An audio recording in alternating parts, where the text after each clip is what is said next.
Peace and love, family. Welcome to Candid Conversation. Thank everybody for being here. Hey y'all, happy Sunday. Happy Sunday. I am one half of the dynamic duo, King George, if you didn't know, aka Mr. Knowledge is Power.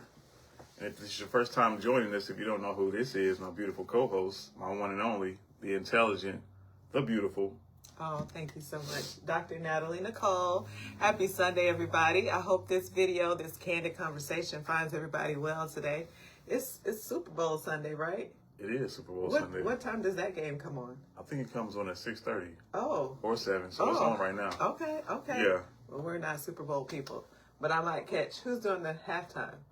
Bad Bunny. I'm not interested. Oh, honey. You like Bad Bunny? I don't. Listen, I've heard the name, and I've probably heard the music. And I might like the music. That's why I got it too. Nah, I'm not interested. But yeah, that's your thing. Shout out to Bad Bunny for doing the Super Bowl halftime show. But yeah, to each his own. Yeah. But again, welcome to Candid, where we discuss politics that are not always popular. But important. But important. Yeah. Yes. So with context and value, we hope that you guys get great value from this podcast. Right. It's definitely conversations that need to be had, publicly, because sometimes we have private conversations. However, in order for us to learn, in order for people to grow and iron to sharpen iron, it helps to be able to have these conversations out loud. Right. In real color. Yes. All right. Yeah, we got a lot to unpack, but we got a great show for y'all today. So, sit back. Right. We definitely always ask that you be involved and put your comments in the comment section. Yes. We love dialogue. We love constructive criticism and feedback. Yes. And we can agree to disagree without there being any issues or concerns. We're here for it. Yeah. So that's what it's all about. All right. Yeah. So you got your quote for today, honey? I do have the quote of the day. And it reads, "Mistakes are a fact of life. It is the response to the error or mistake that counts." Ooh, listen, that's in my notes today. Is it? As it regards candidates, right? Okay. People are going to make mistakes. Nobody's perfect, but it's how you respond to the scrutiny. It's how you respond to people asking you hard questions that are not comfortable. Right. Okay. So, all right. Okay. Yeah, the universe brought that together. You know what I mean? Yes. But I'll read it one more time if you just joined us. So the quote of the day reads, "Mistakes are a fact of life. It is the response to the mistake or error that counts." That's right. That's Nikki Giovanni right there. Listen up. Yeah. And real quick, I don't know if y'all can see my shirt really good, but I want to shout out to Janisa and her husband and all the way in Virginia for our shirts, right? Road, stand up. I love it. It says, "I believe in me," and it's got the little situation there. You click it on to the green. The toggle button. Right. It's cute. Thank y'all so much. Stunix, right? Stunix is the company. Yeah. They are a veteran-owned company. They make apparel. Check them out on social media, Instagram, Facebook, all of those great things. And, of course, I love Janisa. That's my best bud. Listen, Mr. Nall has already got it. He already started. All right. We here for it, Mr. Nall. All right, welcome. I've known her for over 20 years. I watched her babies grow up into big girls and into college and things of that nature. So I truly trust her brand and what they bring to the table. So please check them out. Yep. And thank you again for our shirts. We love them. Yeah, Ron and Janisa Hubbard. Yes. We appreciate y'all. Yes. All right, honey. Where are we starting at today? Listen, I think Mr. Nall has already gotten us started on the topic. Listen, we're gonna get into the topics, but before we do, we want to extend our gratitude again to everybody, all the recipients last night. Yes. For our second annual RMA Awards Gala that we had at Warehouse 9 last night. It was an amazing event. Definitely a night of excellence and celebrating leadership and celebrating us, but specifically recipients last night who support and who exemplify what a role model is and should be. And what I meant by celebrating us, the city of Columbus. So Yeah, it was an amazing event. We had a great time. Black tie, you know, people were Formal dressed. attire. Yeah, And yes, it was an amazing no event. one disappointed. Everybody came. That was so nice and so nicely dressed. Yeah. And so I want to say thank you too to our red carpet hosts, right? Yes. They do a phenomenal job every time. And I have a piece, right? I love working with young people, but when they show up and you don't have to worry about them, that's even better. Thank you so much to Minister Bass, Marcus Bass, and then also to Brianna Renee. Thank you so much. You all did such a wonderful job. And we always get great comments and feedback as to regards their energy on the red carpet. So we love having them. And then also, we had 2 of our RMA models receive a congressional proclamation last night. Ooh. That's where we need our applause. So, right. So exciting. And we want to thank Mr. Kelly. Yeah, Kelly. Yes, candidate for District 7 for being there on last night to read those proclamations and present them on behalf of Sanford Bishop to our young people. And we are just blown away, you know, for that experience. Yeah, we had a great time. And again, shout out to Chef Derek and his staff for the great food and the venue that they provided. It's a great space. If you don't know anything about Warehouse 9, definitely check it out. But yeah, it's a great space. And also he has an upcoming Valentine's Day event. If you're looking for something to do on Valentine's Day, if you celebrate it, get in contact with Mr. Derek at Warehouse 9. They got some find great them online on social media, Warehouse 9, and he said you can actually just go online and then click what you want and walk in, and everything's going to be ready for you. Thank you, and shout out to the photographer, Mr. Pat. He always does. Albright. He always does an amazing job. Walking excellence, I'm telling you. And the pictures, we can't wait to get them back. He always does an amazing job. Thank you. And, you know, we learned about him by the gala we went to for the Sergeant Major who hosts the educational scholarships, right? So thank you for that communication and that plug, because he's been exceptional at all of our events so far. So, did we leave out anybody? Did we forget anybody? The recipients, you guys, I hope you all enjoyed. You all were so beautiful. I hope that you felt honored. It was a privilege on our behalf to host and to do this year. This is our second year. And we just hope that you really enjoyed and felt the love. We see you, we love you, we appreciate you, and continue to do what you do in excellence. And thank you to the families who came out to support. Who traveled from far and wide to be there. To support their loved one and their recipient. So yes. 2 of our recipients were not able to be there on last night. One had a death in the family.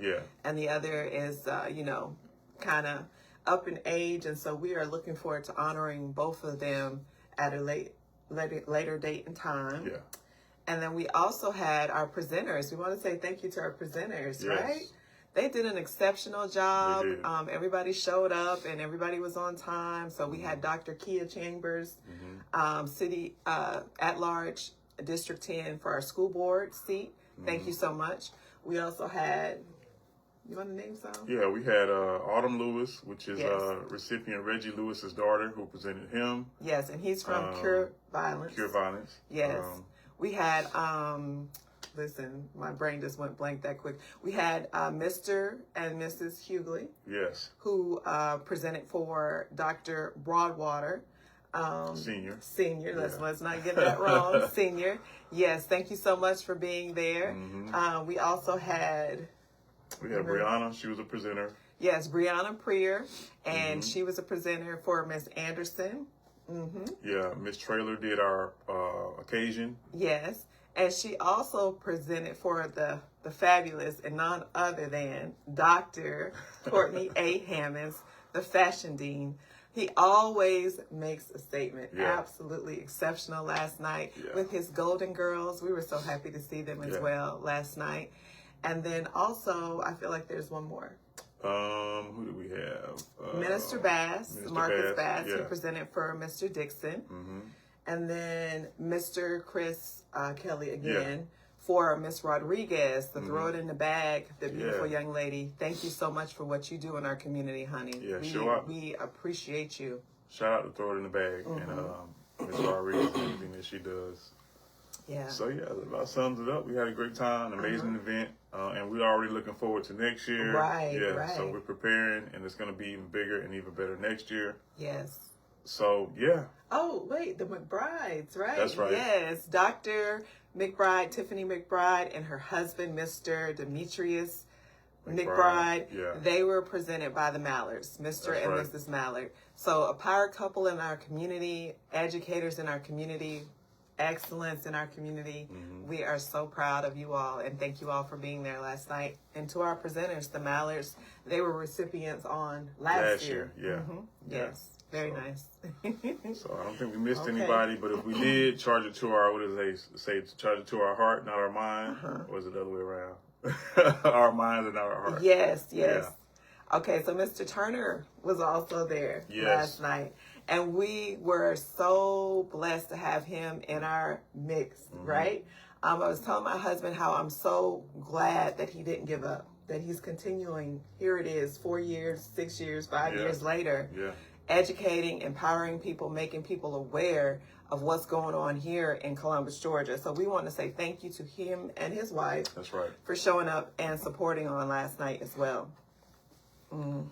Okay. Yeah. So we can transition All right. into the topics for tonight. We're going to be talking about, of course, local politics, local news. We got some national news too to share. But yeah, the local election is heating up. If you have not been paying attention, it is heating up for the mayoral race, also the city council race. So definitely keep your eyes open for those who are currently running, those who are say they might run but haven't I hope declared this yet. is it at this point. I hope we Well, are done at this point. Mr. Golden, he hasn't officially declared yet. Has he? He did this Oh, week. okay. So he did officially declare this week. And so he's official candidate for District 3. All right. And so he seems to have a lot of support on social media, and following and all that good stuff. And then also we officially had Mr. Everett, Marcus Everett. Yeah. Everett. Everett. I'm saying her Everett. How do you say it? Everett. To officially launch his campaign as well and declare officially. So we go and we check on the webpage itself to make sure they have declared. And so are we starting there with politics tonight? Yeah, let's jump right into politics. Okay, all right. So I'm going to read Mr. Null's comment here. Okay. He says, Becca, listen, I like to say Becca who came to our residence, outside our residence, as she was putting up signs, and she's wanting my support. I'm going for Mr. Kelly. Absolutely. We've never seen her before, previous to now. Yeah. And so this is like high-end pandering on her part. And I would love to see the receipts. I've already shared this before of what she's actually done in our community prior to now. That would demonstrate that she would be someone that we would actually take seriously and consider as an opponent. But I haven't seen anything, and neither has anyone posted any receipts. So what's your thoughts on that? I agree. You need to have a body of work in the city. Public works doing something, you know what I mean, that people can point to or put their hands on to say that, yes, this person has been doing the work. So this is not something new. They're not just popping up during election season, like, many of candidates like to do, pop up during election season, take pictures, show up to events. Yeah, them donations, get them into churches. Yeah. Get them into to establishments that they otherwise wouldn't have access to. Yeah. We know the money talks, but we are familiar that she's done the butterfly trails. That's all up and down on Broadway Street, and where they land, I don't know. I don't even know if they land over there on South Lumpkin Road. It goes all the way, to South Lumpkin Road? Yeah. Okay. Yeah, so we got some butterfly trails over there? Well, let me make sure, because I don't want to misspeak. But you're not referring to the Riverwalk, right? No. So what's the difference? It's actually a sign. It says butterfly trails. Now I don't know all the specifics, but it's for tourists and for people to walk and I guess ride their bicycles and things. It's separate from Okay. Okay. So yeah, for me, again, that's what it is for me. You have to have a body of work already laid in the city, and I get some people may not have actual experience with city council or experience with I guess city council. Yeah. You know what I mean? They might not already be in that field, but they do have experience with, budgeting. They do have experience with certain things that can translate over to city council. So that's important too. And especially with what we have going on, poor oversight with our city council, it seems that they catch things after the fact. Yeah. That they don't know how to get in there and govern and be on top of things and be proactive. Like they're catching the stuff after the fact. Yeah. We want people who have an eyesight to see things, to be able to look, to be able to look at things and make sure things are dressed accordingly in real time, not after the fact, because they have no idea what they're looking at, and what's going on at all. Yeah, Denise, put your Denise comments. Calls it transferable skills. There you go. Yes, ma'am. That's exactly what it is. Transferable skills. Yes, ma'am. Yeah. So yes, ma'am. We want the candidates to be. How you doing, beautiful? Definitely be knowledgeable. And shout out to Denise real quick. She was a recipient. I think we forgot to mention her. Oh, yes, Miss Denise. Yes. She was a recipient last night. She showed up always like she does in excellence. Stunning, honey. Stunning. We appreciate you, Denise. Beautiful. I loved your hair. Everything was just so beautiful. Yeah. Just so regal and stunning last night, honey. Beautiful. And who was her presenter? Her presenter was goodness alive. Who was it? It was goodness, I can't remember. I can't remember either, but Denise, put it in the comment section who your presenter was. Yes, and so we were going down the list. But yeah, and what we do is one of our people, their daughter was their presenter, but other than that, outside of that, we kind of choose a presenter so that the person that's being honored does not have to worry about finding somebody, making sure they're going to show up and all those things, because we want to keep it. She says RMA parent.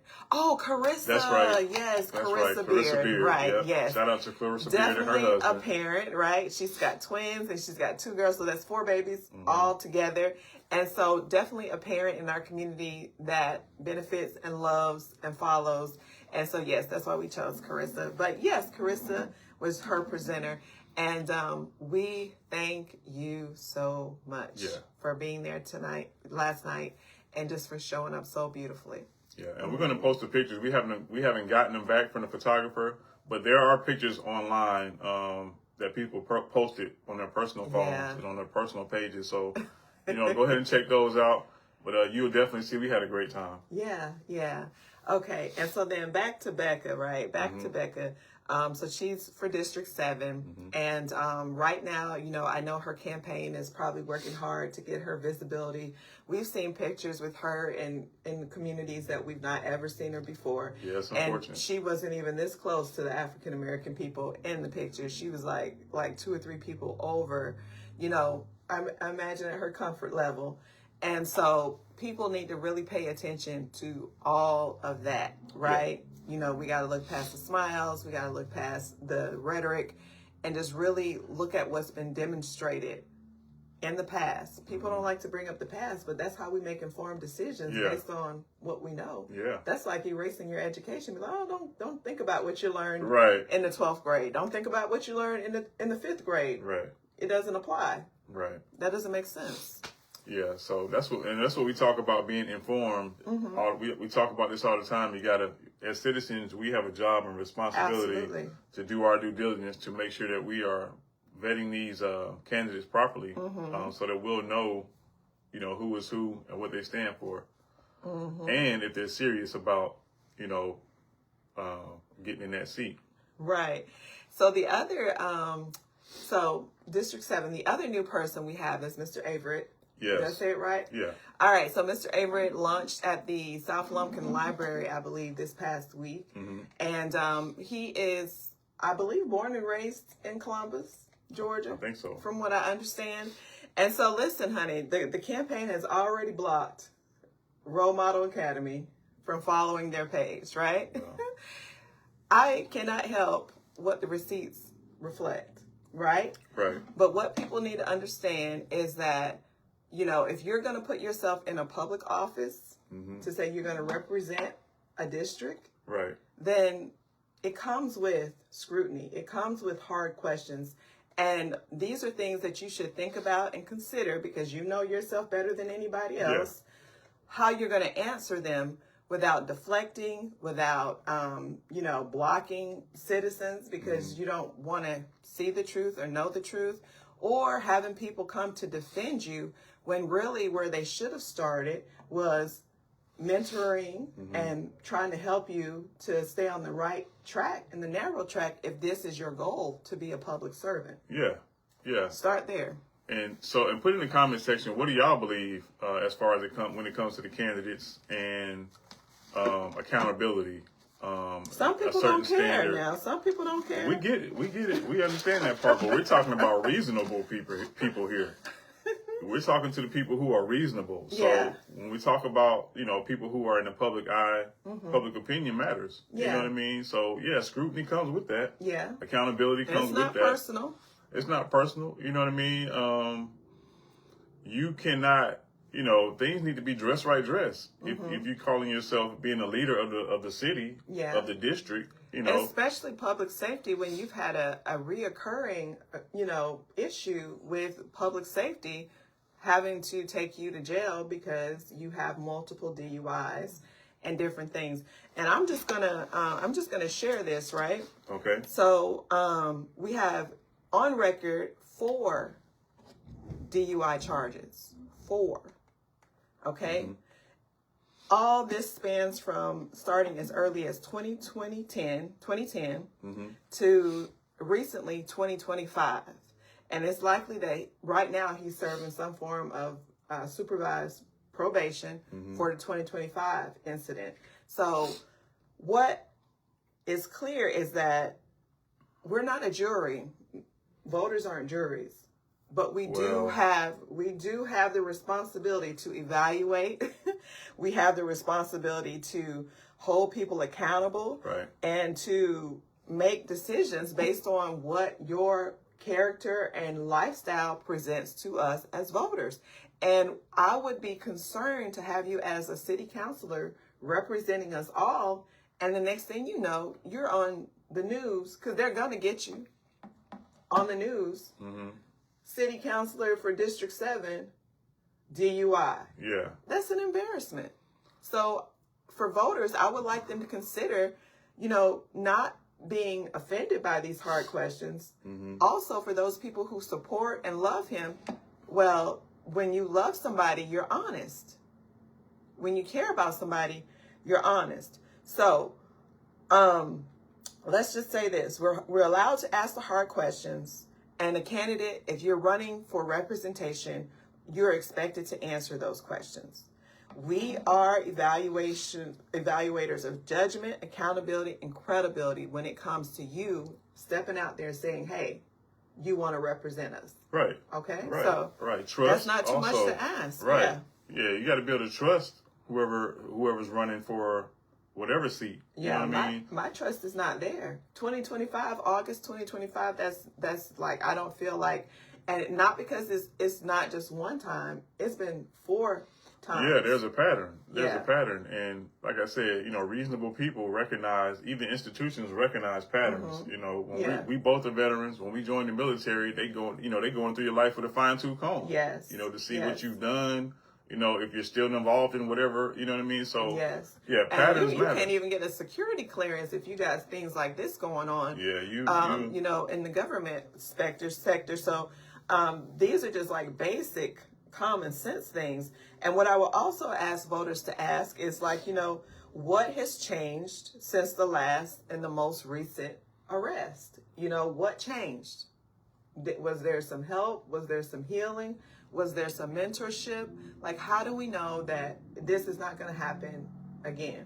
Yeah. Voters, how do we know that? Right. That's a great question. And so from my opinion, I would say it's too early because this is recent. This just happened last year. Yeah, the most recent one was last year. Less than 6 months. Yeah, so you can't possibly have gotten the help that you need and moved on from that in a healthy way in this short amount of time. Right. Because it's been a pattern over years. Absolutely. That this has been happening. So, and that's the main thing. It's not, if it was a one-time situation, you having a bad night or whatever. Yeah. Listen, maybe I could look over that.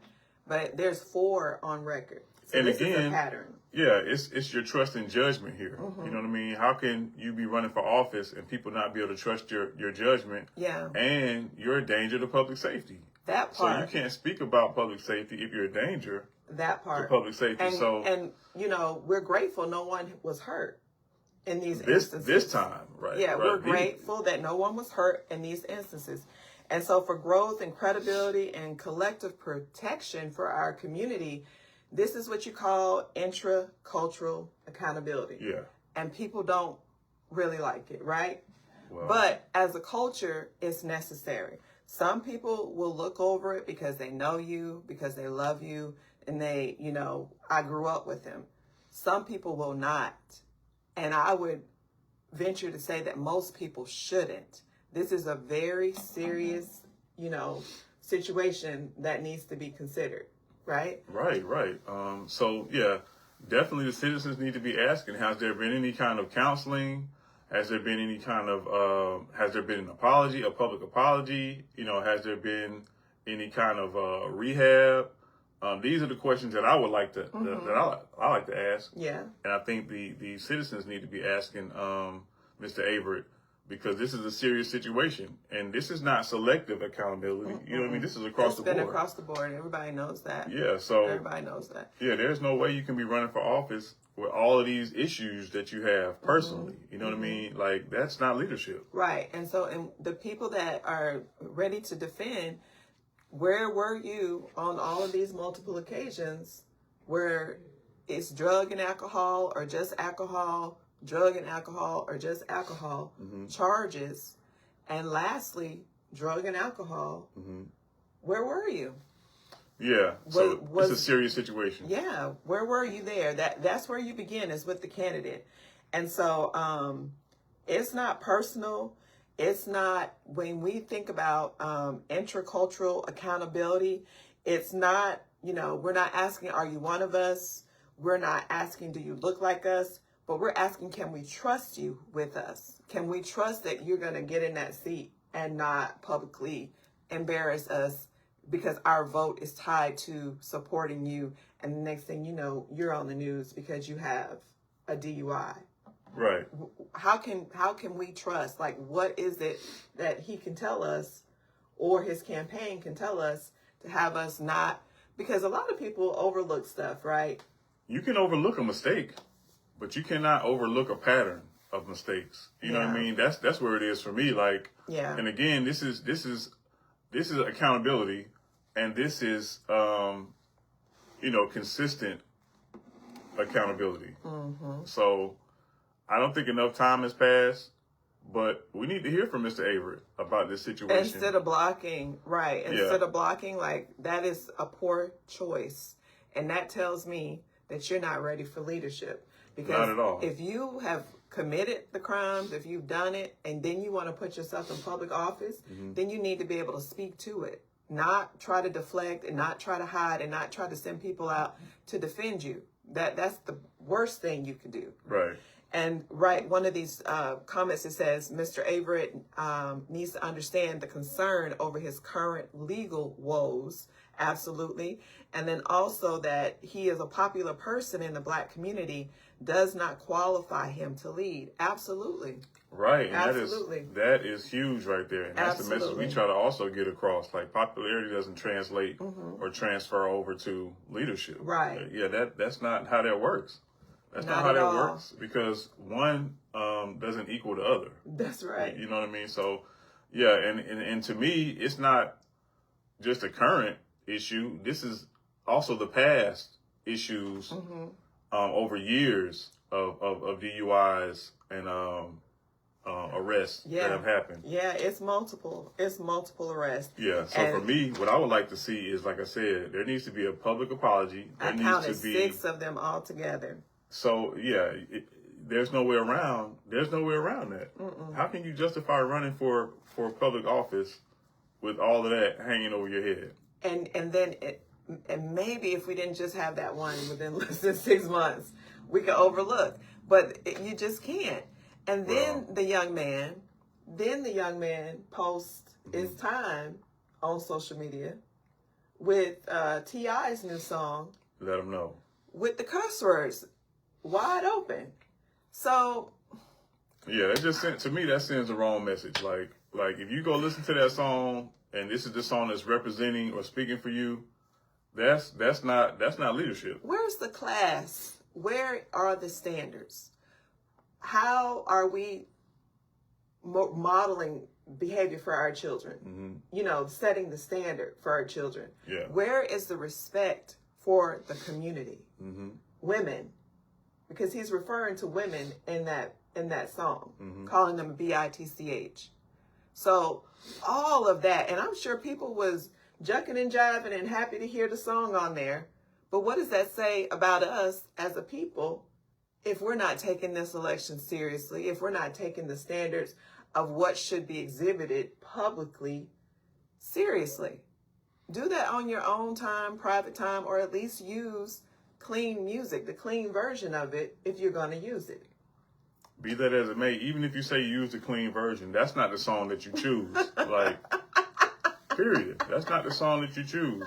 And for whatever reason, it's very, very unfortunate the standards go down in our community for whatever reason. Low. You can still, you can still be in the culture and you can still, represent and be authentic. Represent it well and be authentic without having to put that type of music, on your page or to represent what you're trying to say and who you are. Right. You know what I mean? Right. There's a million other songs and artists who embody class, dignity, respect, and a higher standard. Right. And it's nothing against T.I., but that's not something that you use when you're running for public office. Yeah. So that's the first impression, which was a poor impression. And again, a lot of people don't care. They don't have those standards. But we're talking about elected positions. Yeah, you got to walk a fine line.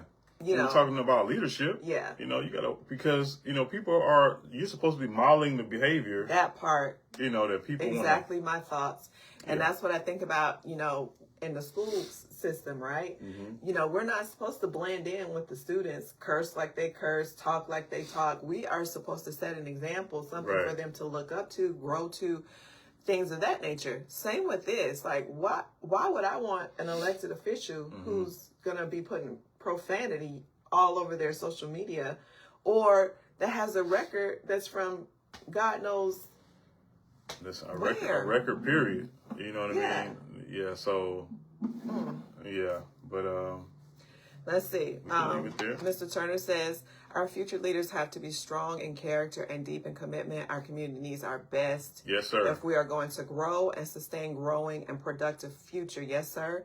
Content of character is still important and the standard if you are to represent us. Absolutely. Right. And that's all we're saying. This is a topic that's unpopular, but necessary. Right. Because people, because they love and because they know and because he's popular in the African American community, will overlook these things.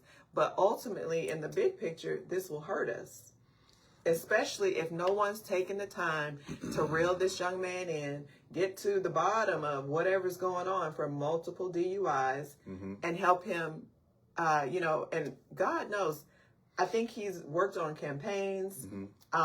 He's been all over the world doing great things. But none of that matters if this is how you're going to show up. Yeah. And just like Mr. Turner just said, there's a certain level of dignity and respect that we need to have when we show up, Right. Especially when you're in the public view, running for public office. Right. And again, people are going to hold you accountable. Right. And people who care are going to hold you accountable. And we're talking about people who are reasonable. Reasonable people will look at this seriously, reasonable people will look at this and say, no, this is not okay. Right. You know, if it was a friend of mine, associate of mine, somebody that I know that's running for whatever, I'm gonna pull them to the side and let them know, like, listen, you know, you got some work to do. Yeah. And I wouldn't, you know, I couldn't support you running for office knowing what is going on or transpired over the last 3 or 4 years. Yeah. You know what I mean? And that's the truth. I remember, you know, working on a campaign, and when stuff started unfolding, I'm like, wait a minute now. Yeah. Wait a minute. We need some understanding, some explanation, because I'm not standing. I'm not, you know, for foolery. I will not condone, uphold any of the foolery. So that is the standard. Like, we have to hold people accountable, and we have to love and care enough so that our standards, the bar is not low. And like this is low hanging fruit for me. This is low. And it's unfortunate. Fruit. And, you know, we talk about all the time, like, your name needs to, what does your name mean? You know what I mean? Because when you're endorsing somebody, you're putting your reputation on the line. Absolutely. So when it comes to us, we're not just throwing our name out there and putting our reputation on the line for anybody. Right. And Mr. Turner just said it, like, you know, I'm sure, Mr. Turner, your name means everything. Yeah. You know what I mean? Our name means everything. Right. You know what I mean? And that's like your signature right there. That's right. So, you know, birds of a feather flock together. That's right. In my opinion. So we can't just align ourselves with people who don't align with the same values and standards and morals that we have. And neither can we follow. People need to understand that if you out there reckless with your mouth, with your music, with how you behave, what do I look like following you or thinking that you're going to get the support? You know, the standards have to be somewhere better than what they are, what we have going on right now. And that leads me to my other question. It's like, you know, I did see his launch at the South Lumpkin Library, and like, I'm not sure, where are the men? Where are the mentors? You know, on a consistent basis, because I believe men need men to mentor them on a consistent basis that are going to be honest and not yes people. We see people right now with candidates, right now with people surrounding them that are yes people. We're excited for you. You're doing great things, but not being honest. And then when you do that, you set yourself up for failure. Right. So, like, what do you think about that? Like, you know, men should, you know, champion, support, something. Yeah, and that's the only way. That seems what's missing in his life. Multiple DUIs. And, you know, we don't know the dynamics of the men in his life, but I will say, just like you said, there has to be somebody in your life, in your inner circle, in your village, to tell you you're missing the mark.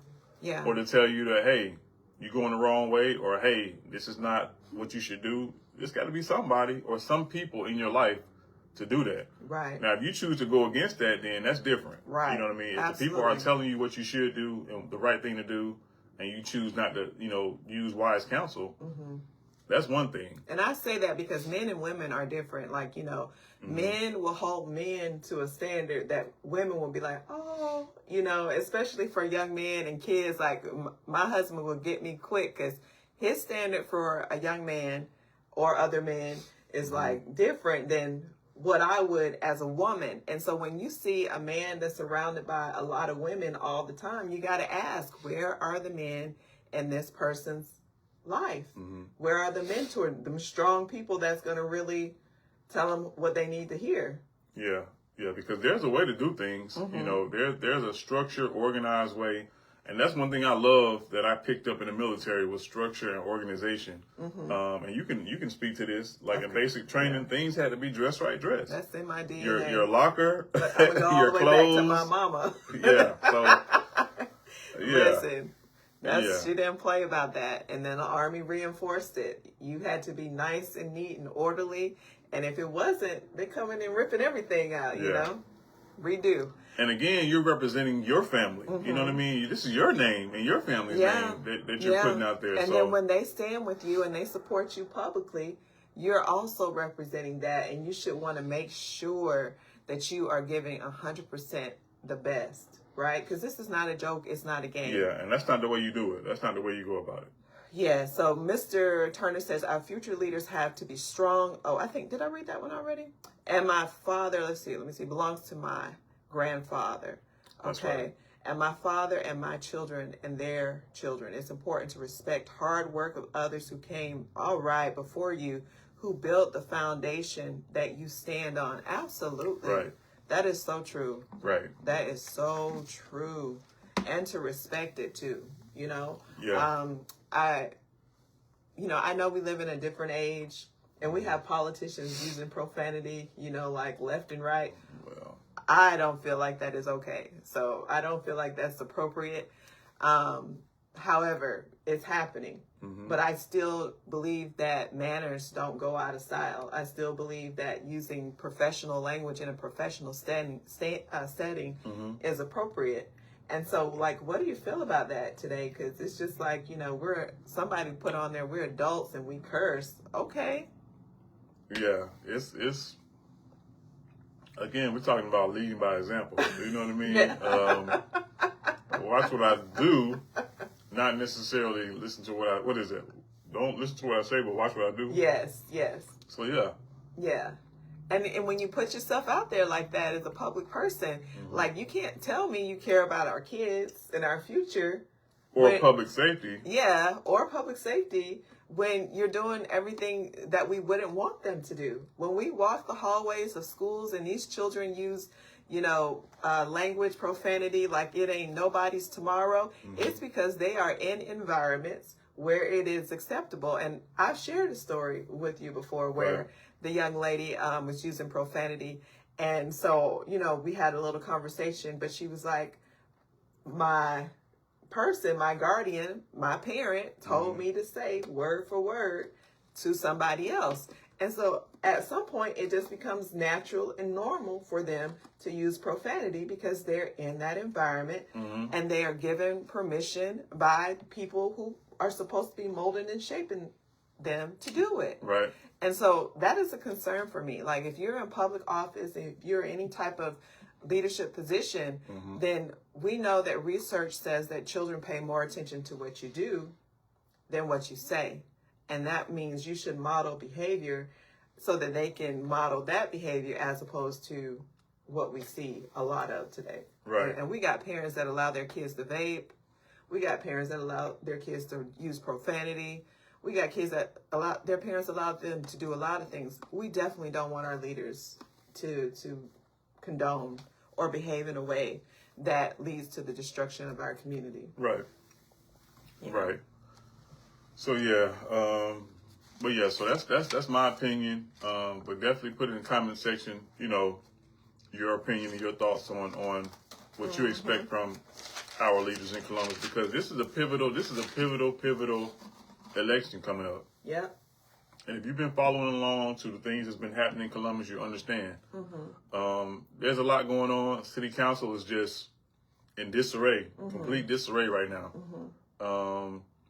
And we cannot afford for people to continuously get in these seats mm-hmm. to misrepresent these districts right. and the city of Columbus. With no experience whatsoever. They want to learn on the job. They want to mm-hmm. learn on the job at the expense of taxpayers. And that right. is not fair. So again, this recent last city council meeting, there was a gentleman there with his mom. I think he said she was in her 90s, and mm-hmm. I believe she was in a wheelchair. And they're so cute, right? Because mm-hmm. she was like, I think that. He's like, you're talking too loud, I was sitting in front of them. mm-hmm. Sweet people. But they were there because the dial-a-ride system mm-hmm. is not working for them.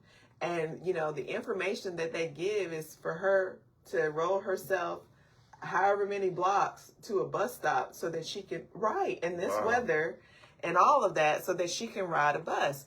So what that tells me is that people are disconnected from our citizens mm-hmm. and from those that are disabled in our community. So this is a year later, and yet someone else, it was a blind veteran before, mm-hmm. And, you know, District 4, Toya Tucker got on there saying what board she was a part of, and so she can talk about it and so she can get things fixed. It's not fixed. Kogel asked questions about it. It's still not fixed. And here it is almost a year later, you know, and this time Mr. Davis was like, you know, we need to figure something out. We need to figure something out. But that makes me ask, does the public agenda, does it even mean anything? Does it even work? They sit up there, they make themselves look good with comments and talking about what boards and we need to get this stuff done. Yeah. But it's not fixed. It's not done. And where's the task force? Where are the creatives or whatever you want to call it to get together to actually fix what's broken? Yeah. Yeah. And that's why I'm saying the citizens have a responsibility and a job also to hold these people accountable so that things can be fixed. Yeah. Because like you said, if people are getting in there without the knowledge of how city council works and the power that they have to change this or power that they don't have. Right. Because, you know, they don't have all the power, but they do have a lot of it. Right. You know, and it affects the community immediately once they get in these seats. So, and it's been broken down to them. So, you know, from the city manager to deputy city manager Goodwin, they've broken down the federal guidelines of the money and how it has to be used and the buses and all that stuff. They've told them this information over and over and over again. And yet, city council has not done anything to fix it. Yeah. Yeah. And who are they going to blame now? Right. Who are they going to blame? Who are they going to point the finger at now?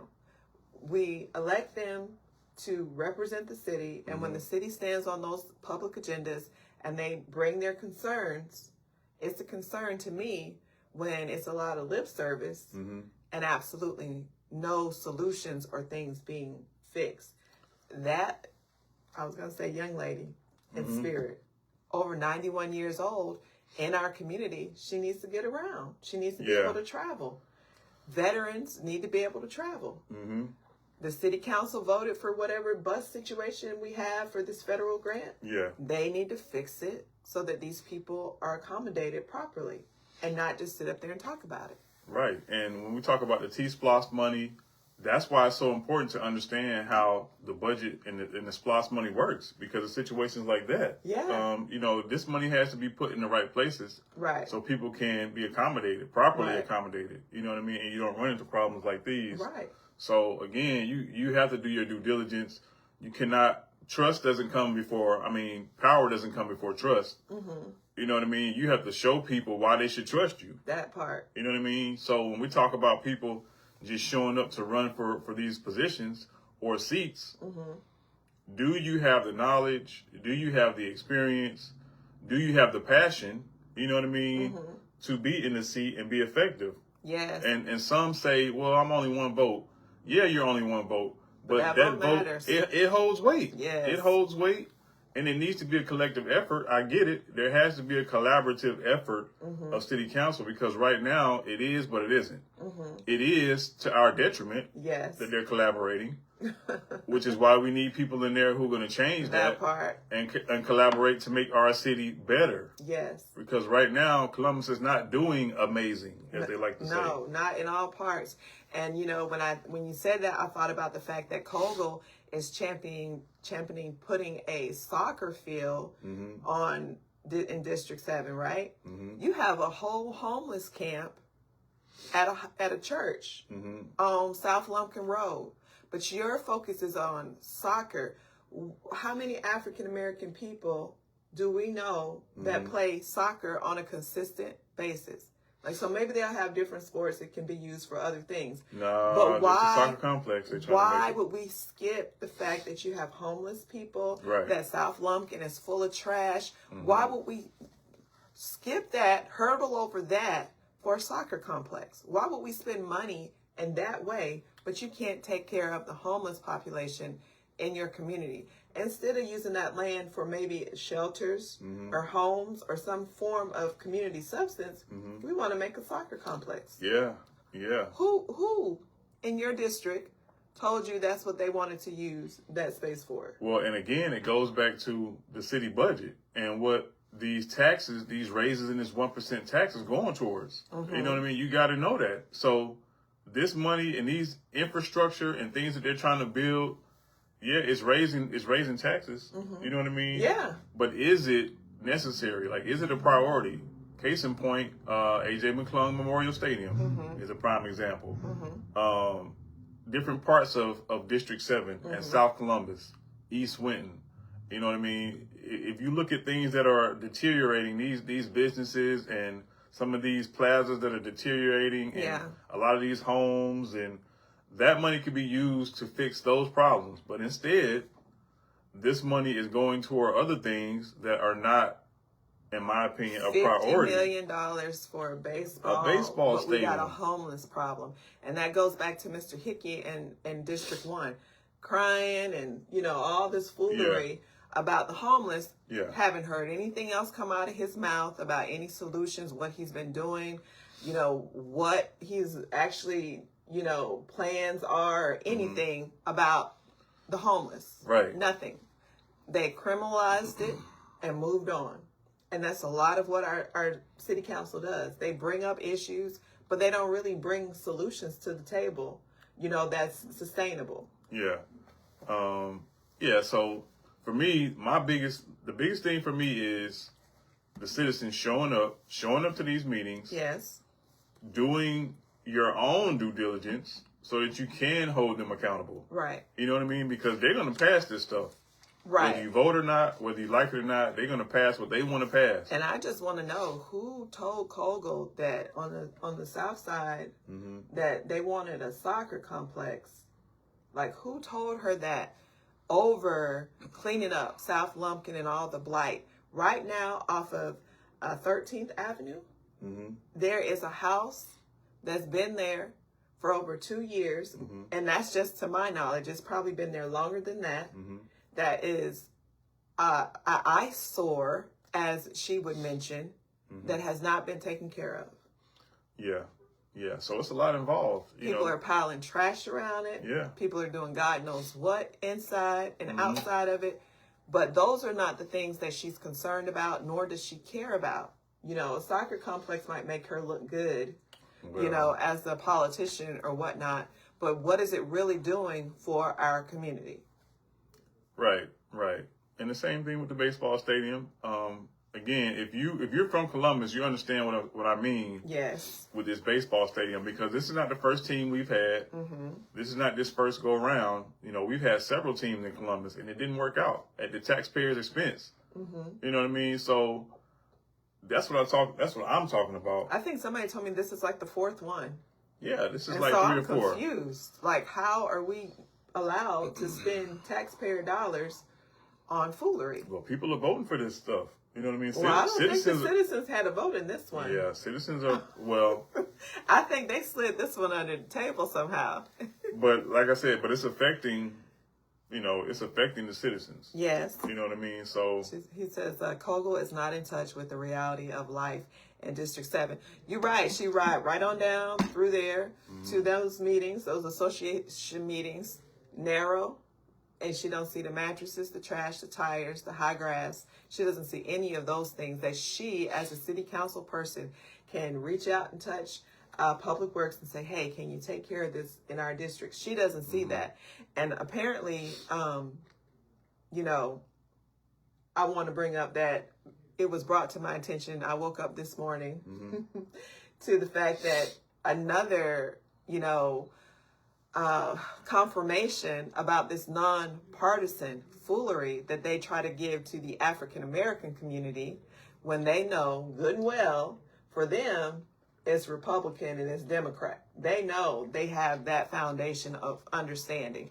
So it was brought to my attention that Magnolia Grove Consultants, she's paid over $22,000 to this consultant company, which is a Republican known representative for Anchor and Mr. Randy Robertson.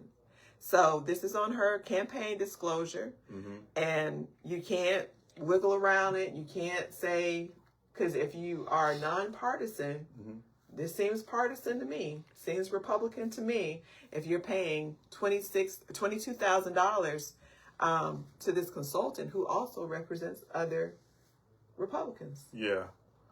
Yeah, that's what I'm saying. People got to pay attention. You know what I mean? If you're not paying attention, it'll fly under the radar and you won't even know. And I'm grateful for the citizens doing their due diligence. Yeah. I'm grateful to see it this morning on social media. Yeah. Very grateful to see it because we need to know it. Mm-hmm. The narrative is that, just talking out of my head, and this is a nonpartisan race. Yeah. But if it's so nonpartisan, Mr. Mark LaJoy, then you wouldn't get on your podcast and open and say that I am a conservative every time. Yeah. Sir, Yeah. you're a conservative, MAGA, Republican. You wouldn't say that if this was nonpartisan. Yeah. Your values are speaking louder than what you're trying to tell us, which is fine, but you shouldn't have to hide it. Yeah, and we try to talk hide about it. this all the time. You bring who you are to the seat. Absolutely. So you can say all day that you're nonpartisan, Absolutely. but at the core, you bring who you are to the seat. Yes. And not only that, you bring the people that you represent Yes. to that seat. Absolutely. And so So we know that Ms. Kogel is a representation for the GOP. We know that they support her, and we know that she's also using expenses, uses money to support them as well. So it is what it is. But what we need voters to get out of this is that when they tell us nonpartisan, we got to ask the hard questions of who they voted for. We got to pay attention to their alignment, where the money's going, and how they, who they're answering to. That's what we need to pay attention to, because guess what? All of that, as you've mentioned, will transfer to that seat. And again, we just seen the president of the United States post Miss Obama, former President Obama, as monkeys on social media worldwide for everybody to see. Yeah, and it's since been deleted, and they're trying to backtrack, and they're trying to do this. They're trying to fix it or cover it up to make it seem like lone staffer posted this picture to the president's what was it, his his page. So right. Listen, we were not born yesterday. Knock it off. And the president refuses to apologize for it. Yeah, we were not born yesterday. And this is what I do know. A staffer, right? They work too hard to get in those positions. Security clearance, all the things, the hoops they got to jump through to be in those positions. Yeah. They are not going to make a stupid mistake like that. No. But they are the scapegoat, whoever this person is.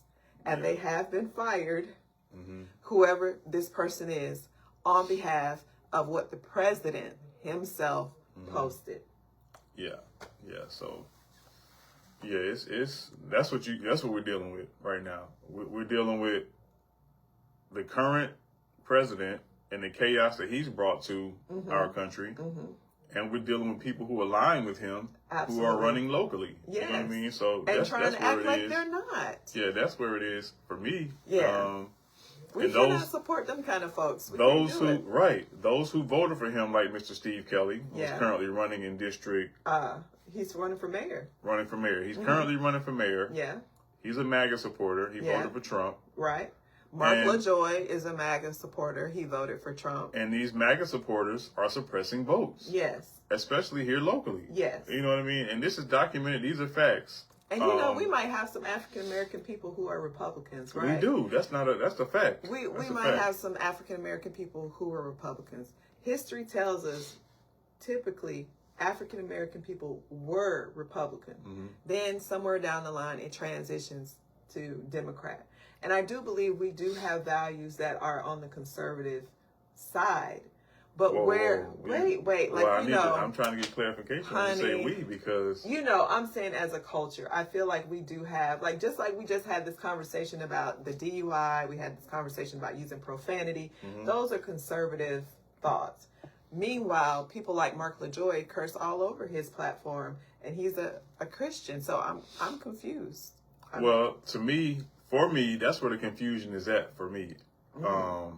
I don't get mixed up in conservative, liberal, Democrat, Republican. None of that moves me, because it's just smoke and mirrors when people say that. Because who are you at the core? I want to know who you are, and I'm for freedom, justice, and equality, and for what's right and what's wrong. Right. So when people start talking about, and I'm not a politician, you know what I mean? I say that too. Neither am I. So when people start talking about, well, I'm Republican, or I'm Democrat, or I'm conservative, or I'm liberal, none of that matters to me. I don't like labels either. But I just said that to say this further divides the country. Yeah. When people start talking about, we're already divided by our skin tone, we're divided by our gender, we're divided by religion, now we're divided by politics. You know what I mean? And all of these things just further divide countries. But if we learn to put those things aside and focus on other things, I think we'll be in a much better place. Right. But that keeps us divided when people keep talking about what party they're affiliated with or what religion they're a part of. Like, nobody needs to know that. Well, listen, we need to know. No, I don't think we need to know. In this election season, we need to know, honey, because... Well, to a certain degree. Yeah, if you voted for Trump, if you voted for a rapist, a pedophile, a 34-count convicted, it was more of them, more charges, but he was only for 34, convicted felon, an open racist, then your values do not align with what we need in our city. And therefore, like, I'm glad for the organization and the labels or what have you, so that we know who's who and what is what.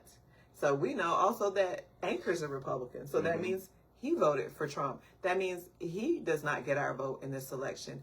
That's how serious it is, because the climate of our culture is because they contributed to this. They wanted it, they asked for it, and they contributed to it. So... Yeah, and again, when it comes to John Anchor, the people have spoken several times. The people have spoken in Columbus that they do not want John Anchor's leadership. Honey. Period, point blank. They don't want his leadership, and it's evident. Now, why this guy continuously runs for these different positions, maybe he just gets joy out of it. Yeah. Same with Mark LaJoy. The people have spoken. I don't know, it's weird because you got two strong men on that side and they chose Kogel, right? They chose an inexperienced, she owns a gym.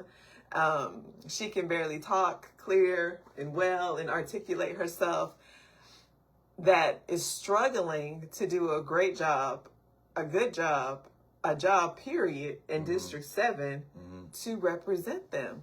What does that say? That she's going to be controlled by the puppet strings of somebody else. That's what it says. Because they would not be able to control Mark LaJoy. They would not be able to control Anchor. But they can control Kogel. And so if you think that voting for Kogel is going to be voting for the girl next door, think again. Because somebody else is paying and funding to run this city, and she be the proxy for it. Yeah, and listen, if you want to know who runs the city, if you want to know why the votes are the way they are, meaning there's a collective effort when it comes to city council. And of course, you have to, when we talk about leadership, you have to be able to put your differences aside for the greater good of the city. Right. You know what I mean? Right. And the city council members, they have to collaborate. But again, if you're paying attention to what's going on now and what's been going on the last, I'll say 3 years or more, those that are collaborating, those that are or have formed a coalition, are bringing the city, down in the single-handedly and setting us back. In the worst way. Yeah. And what's also interesting that people need to pay attention to as well is that we may only be able to vote for one district person, right? But all of their decisions affect every district. Right. So your influence, your sharing information, your conversation with people who live in different districts is important. It's very important, because while I may not be able to vote for Crab, her decision to motion to criminalize what do you call that? Homelessness affects me in my district.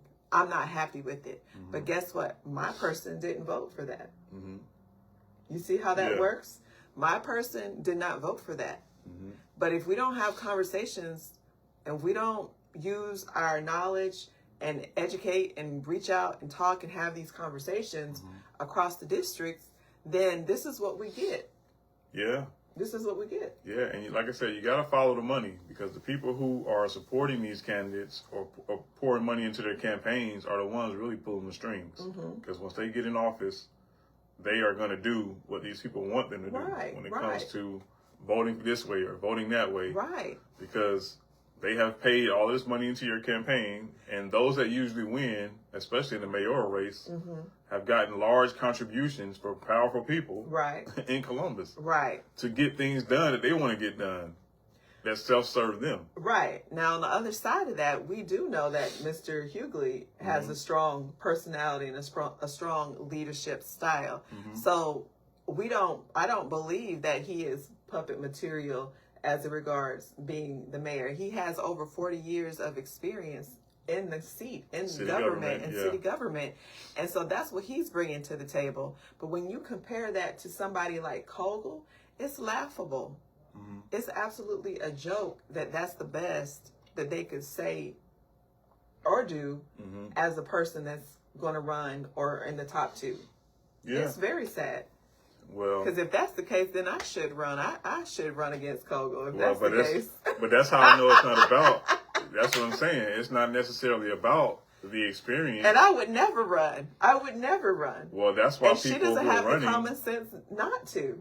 Like, that doesn't make any sense. Well, to me, it makes perfect sense, because if somebody's putting you up to do something, just like Mr. Anchor was a hired gun, you know what I mean? It's the same situation. You're right. You know, some people will back you just so you can do what they want you to do. That part. You know what I mean? So that's what we have here. Yeah, so it makes sense to me. And that's like we talked about, people who are running that are popular, that's what they're hoping for. Yeah. They hope to get in there just so the people who are fans of theirs, or people who, for whatever reason they're popular, will support them. But like I said, that's what they're banking on. And no background whatsoever in government. None. Which is like a mess for me. And I seen somebody post and share that, you know, teach them and you're doing a good job. He barely said anything. He barely said anything that made any sense whatsoever to anybody that has common sense. So to puff people up to like they're doing a good job, that's not okay, folks. It's not okay. Yeah, it's not okay. It's not okay. But again, you know, people have to do their own work as far as the citizens are concerned in order to know, you know, who's serious and who's not, and who's just wasting people's time. Playing in our faces, as the young people say. Now, you know, this month has been set aside for African American History Month, but we celebrate African American history 365 days a year. But I wanted to bring up that Mr. Carter G. Woodson in 1926, who is the first African American person to bring the idea and the concept of Black history to the United States. So, happy African American History Month to everybody. But of course, you know, we celebrate every day. Yeah, and you should celebrate every day. And that's how, because our history has been suppressed. We already know that. And it's continuing to be suppressed. Yes. So yeah, we got to constantly keep our history in the forefront year round, especially with our kids and the next generation, because as we can tell, they're so far detached and removed from history, our history. Absolutely. Now, that's just maybe on our side, because, you know, Ben Garcia seems to be a young man. He's a young man. He's got a consulting company. Like young, likely still in college, if he's probably just graduated college. And he's made, just alone from Kogel, $22,000. Well, Are our African American young people making that kind of money? Did our candidates hire people in our community, consultants in our communities, so that they can make some of that campaign money like this young man is making from his Republican Party? Yeah, they have set him up for success. And that's the difference between our culture and others. Well, we got to do better. We got work to do. We got work to do. Yeah. But that's what I'm saying. Like, we have to leave titles and religion and political affiliations at the door when it comes to our culture, so that we can move the needle and get things done that we need to get done as far as economic development and things that need to be done in the community, because otherwise all this time is going to be spent going back and forth about things that don't matter in the grand scheme of things. Oh, I don't know what you mean by that now. What you mean that don't matter? So what organization you from? What church you're a part of? Oh, okay. Yeah, in the grand scheme of things, those things don't matter. Right. Yeah, nobody needs to. That's what I meant by nobody needs to know what church you're a part of, or what divine, if you're a part of the Divine Nine, Yeah, or what none of sorority that stuff matters. It doesn't. But in the system of things, it does, and that's how people move in this world. So I heard a gentleman say, Mr. Chambers, his name is Gary Chambers, I think his name is, and he stated that, you know, our founding fathers of the United States believed it was okay to have slaves, to rape people, to kill people, and they have transitioned to their children, to their children, to their children. Yeah, that's a fact. Those people are still here today. They're elected officials, they're politicians, they're business owners. They're still here today. And they try to disconnect themselves from that heritage, but they're still here. They're still showing up. They're still benefiting from. And meanwhile, we cannot pinpoint our history in the same fashion. Yeah. But that was, you know, there was an agenda. And of course we know when America was built and the Constitution was put in place, it wasn't put in place because our people were slaves. So it wasn't designed with us in mind. It wasn't designed with us in mind. So, I mean, I get it. And I understand, like, the founding fathers had slaves and, you know what I mean? So it makes sense as to why things have gone the way they've gone, because it was never intended for us to be a part of the American dream. Right. Yeah. Right. And that's why you can have a president who can post African-American former president and first lady as monkeys on global scene and not apologize for But you know what I'm starting to realize? Yeah, he's dividing the country, but he's also bringing the country together. I don't know. That's not his purpose, but that's what's happening. I don't know. If you're paying attention, yeah, he divides the country, but he's also causing, because what he's doing is affecting not just our people, it's starting to affect everybody. Well, that's true. And that's where the uproar is. Those people that he don't care about, right? Those people that they voted for him and he could care less about them. The Hispanic people that are for Trump, that are being deported, and babies and children, he doesn't care about them, but they voted for them. Yeah. So and it's the same thing was happening in Columbus. They fired the city manager, Isaiah Hughley. So what they meant for bad is turning out for good. You know what I mean? They don't even realize that. But that's exactly what's happening. Yes. And that's why we got to keep communicating. We got to keep sharing. We got to keep talking, because what they were effective, city council was effective in doing, was causing how they would say it, I ain't going to say it, it storm. Yeah, a storm. Yes, a storm. Yeah. Of deflection, of finger pointing, of all kind of foolery to blame one person for everything that's wrong in this city, while simultaneously not holding themselves accountable. Right. So why is that? We need to pay attention to that. Yeah. Why is that? Yeah. And it was all of a sudden. I mean, they're on record. You're doing a great job. You are keeping us on track. Thank you so much. This, that, and the third. They're on record as saying that this man was operating in excellence. And then overnight, you know, he's a horrible city manager. Overnight. Right. Foolery. Right. Foolery. Agenda was put in place. Definitely, for sure. For sure. So, you know. And all of a sudden, you know, you got Councilor Hickey harping on where the ARP is. 9 months later. And what I want people to, thank you for bringing that up. But listen, the city attorney just made it plain that the man did what was right. Yeah. He sought counsel. He was given the right counsel. And based on what that counsel told him, he proceeded, you know, to do what he needed to do. But they still trying to make a mountain out of a molehill. Right. About this ARP grant. Right. 9 months later. And so let me tell you, as leaders, mm-hmm. what I see in that, right? Okay. It took you 9 months mm-hmm. to come across an issue.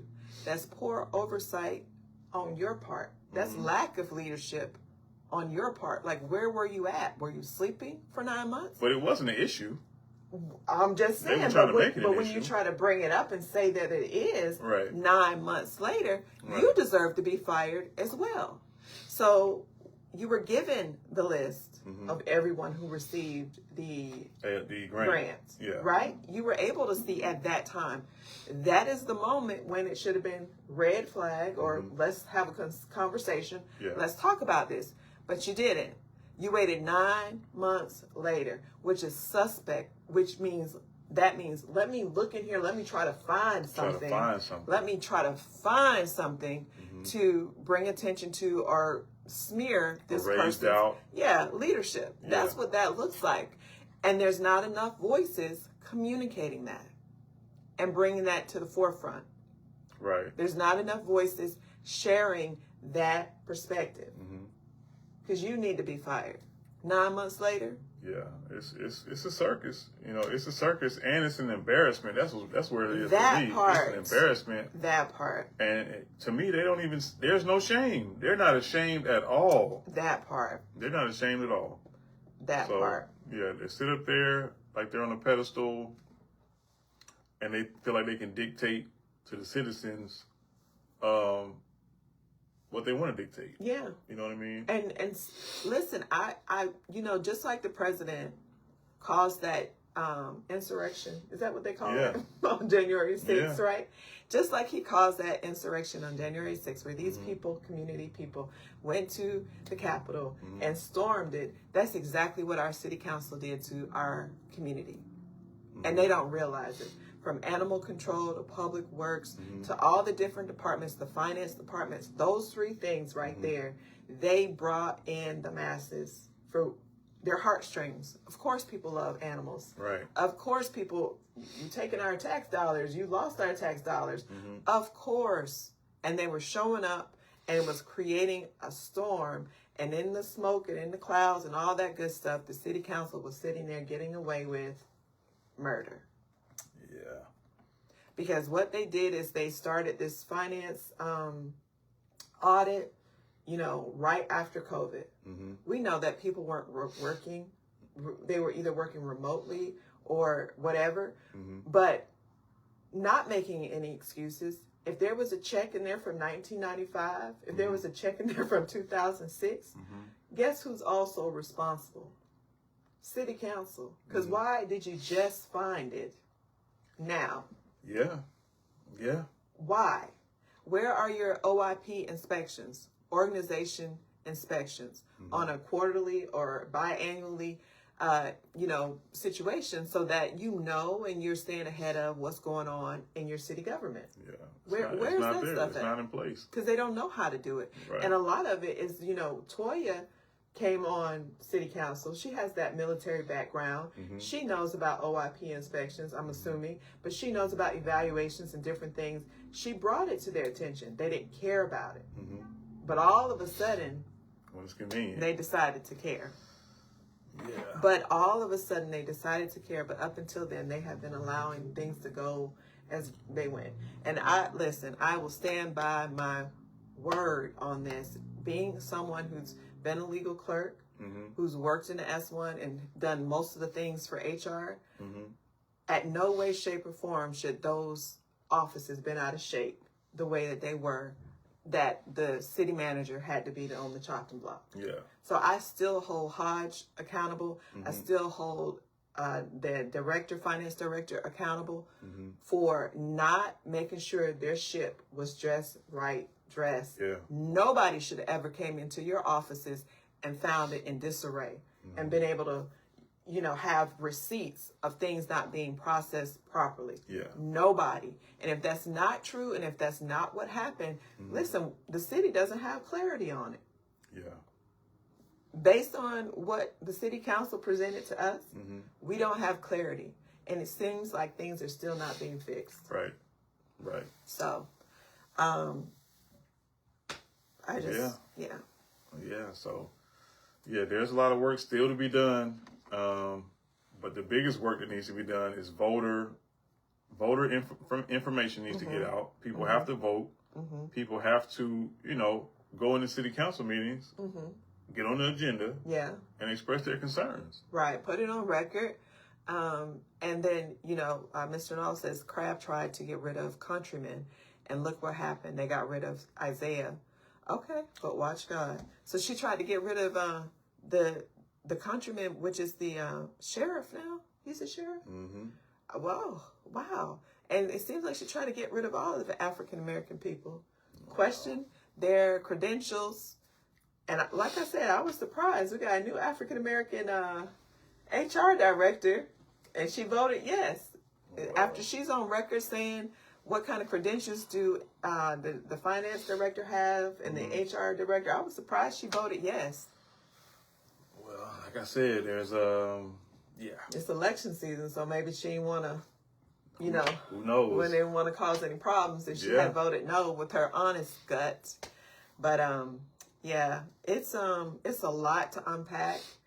And it takes, somebody with an open mind and somebody that is not tied to emotions and feelings and people to be honest and objective about what's really going on in the city council, because they really played in our face, the city council. And they still are. And they played us as a community. And I hope people really see that for what it is. Yeah, we can't go another 4 years with the same old. People got to be in there that's serious. People got to be in there that's not playing games. People have to be in there that's knowledgeable. Yeah. You know what I mean? That can get in there and make an immediate impact. Because we don't have time for people. I understand there's a certain learning curve. If you've never been on city council, there's some things that you're going to have to learn. But it shouldn't be the majority. Everything. It shouldn't be a year to 2 years that you got to learn. And then while you're voting for stuff, while you're approving stuff, and while things is going over your head, you're putting our city in a bad place, like what these counselors have done that are currently in office. Right. Because they have no idea. And like we talk about, we're not going to go from bad to worse. Right. You know what I mean? Like, how can somebody say, how did it go? They're questioning what one city councilor has done since they've been in their seat. But the current person or somebody that's running against the incumbent doesn't have any experience, no knowledge, has not been in the community at all themselves. You know what I mean? Part. So that's what we're running into. And haven't demonstrated any receipts on what they are doing now. Because I will say it until I am blue and black in the face. You do not need a title or a position to get things done in the community. And if you're not willing to do it now, if you're not doing it, if you haven't done it, and that's a current thing that I'm seeing amongst these candidates. They're talking a good game, but there's no receipts. None that you can say, this was a problem. This is how I solved it. This was a problem, and this is the solution. I haven't seen it.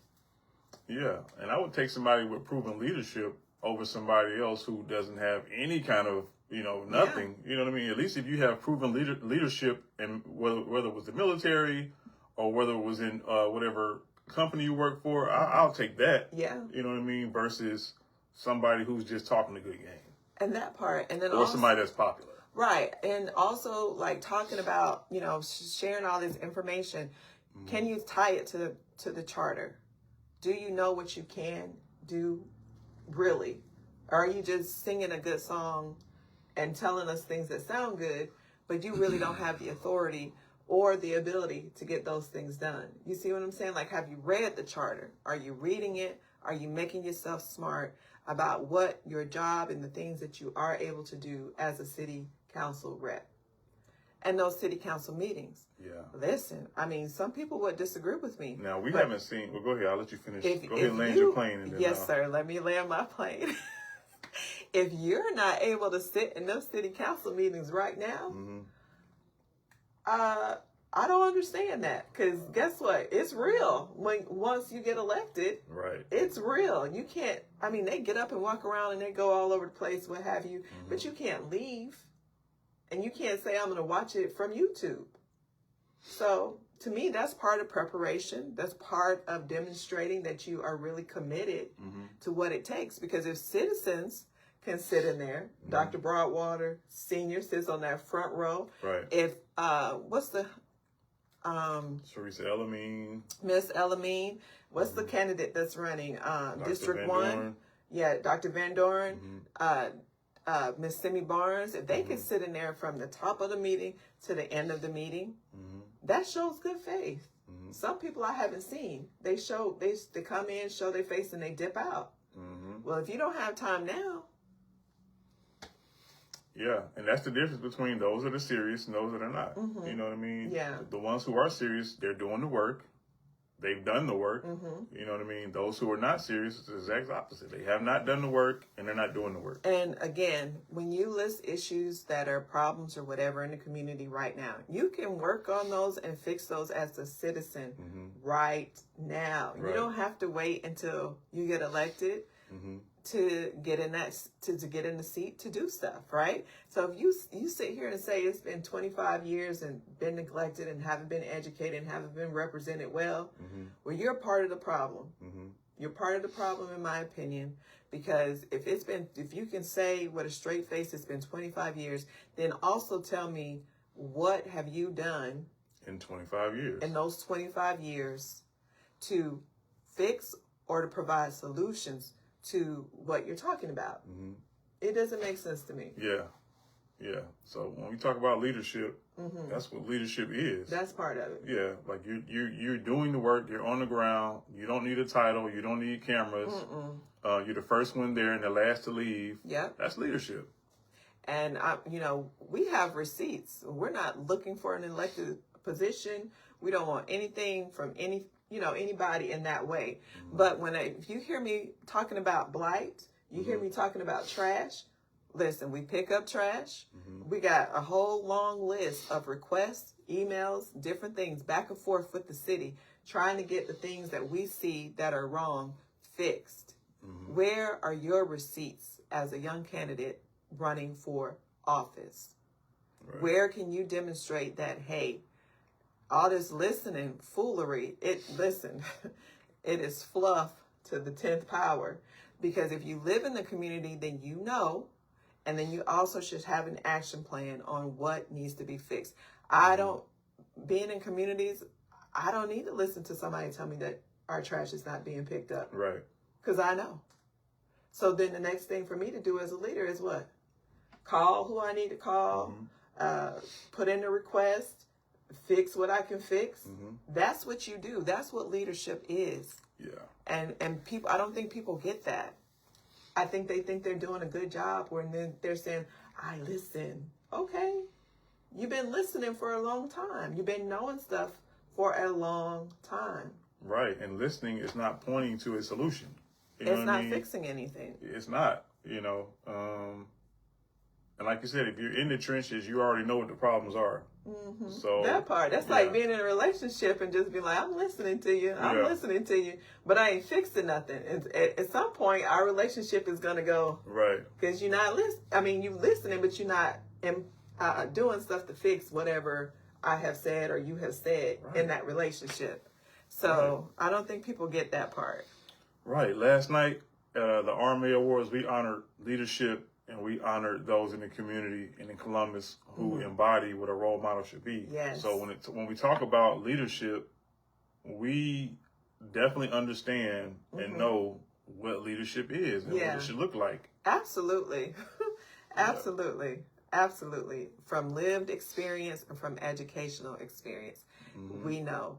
And hopefully people understand, what is being said, because I keep this listening, and you just need to know that that's politic language, this political language. And not only are you saying it, but the next politician is saying it, and the next politician is saying it. And so we're over it.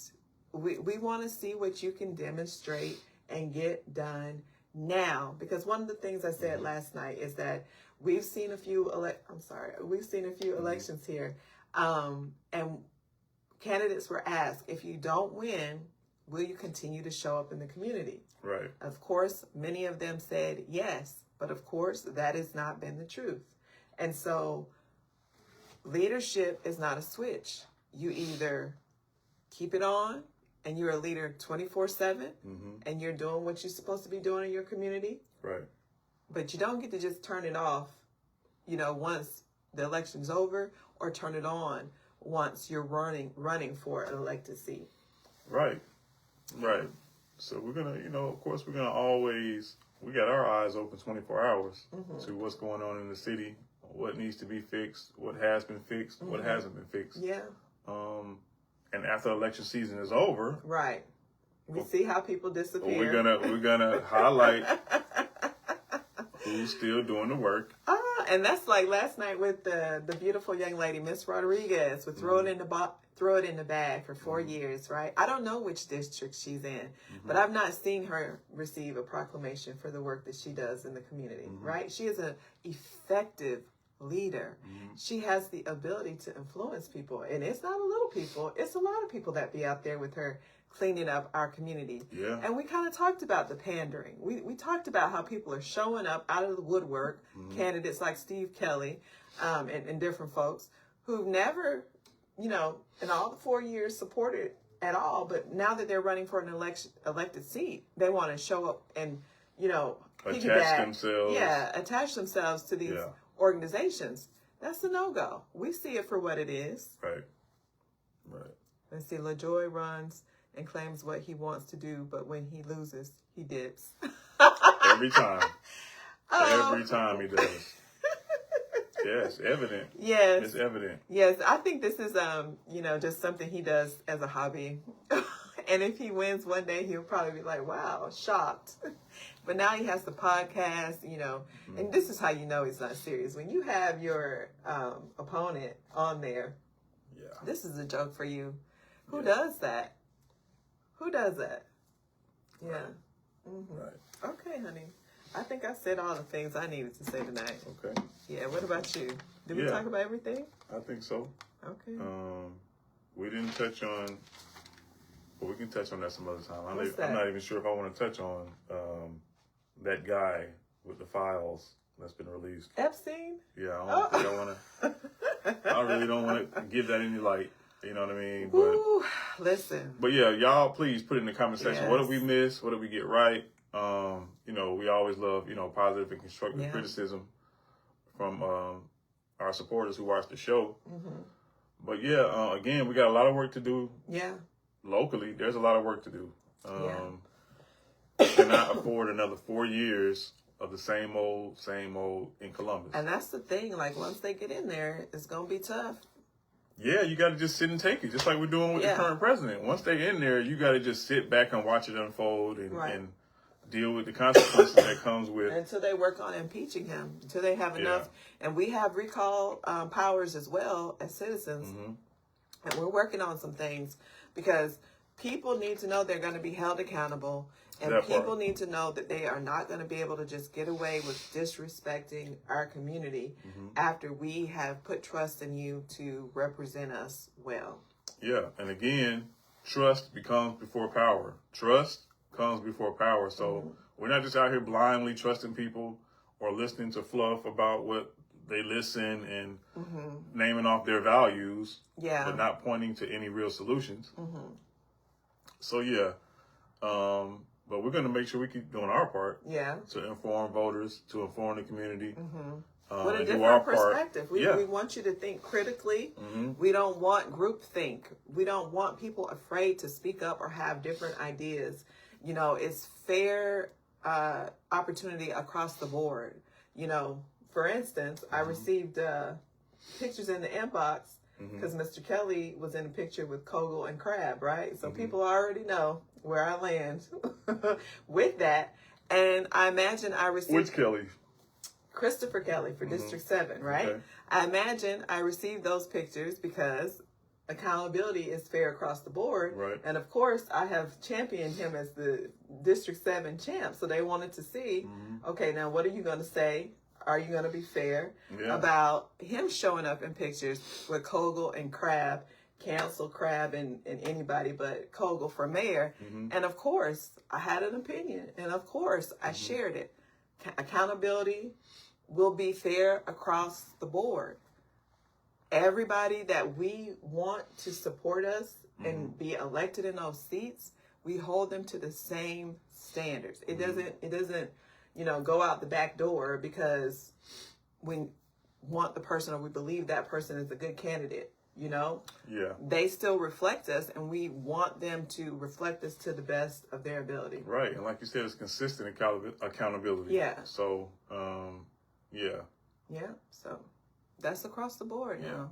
Come correct all the time. Right. And we surround ourselves with people who will hold us accountable as well. I can remember being in a supervisory position and telling a person that I was with that I like to surround myself with people that are going to challenge me and help me to grow and be better. I believe that if you're not like that in my life, you don't care about me. And what's one of the quotes that you use in your email? How you do anything is how you do everything. That one, but there's another one. People who want the best. Yes. I can't remember it right Yeah, people who want the best for you want you to be your best. Something to that. To that something effect. to that. Yes, absolutely. But yeah, so that's what you got to have around you. You got to have people around you who are going to tell you not what you want to hear, but they're going to tell you what you need to hear. Yes, yes. And it's only if you are grounded in, just wanting to be your best and the best version of you, you're going to receive it as that. Ego will have you arrogant and walking around here like you can't listen to anybody, right? And things of that nature. But when you want to be your best and you want to show up, as the best version of you, you're going to take it in and you're going to see what applies and use what you can use and move on. And that's what life is all about, because people see different perspectives about things, and their background and their experience can lend some experience to you. Yep.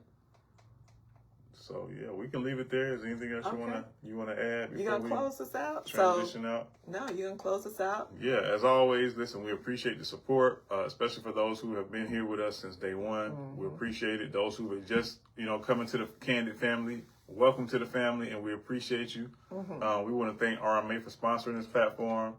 We want to thank McDowell and Company for sponsoring this platform. And again, we thank everybody who continuously shows up, supports us. It's not something that we take lightly. No. We really do appreciate it. Make sure you join us again here next Sunday, same time. Shout out to Mr. Nall. Thank you so much for Thank you, Mr. Nall, for all that you do. Yes, he is great in the community with sharing and making sure people are informed. Thank you so much. And he says, why is Kelly with Charmaine Crab?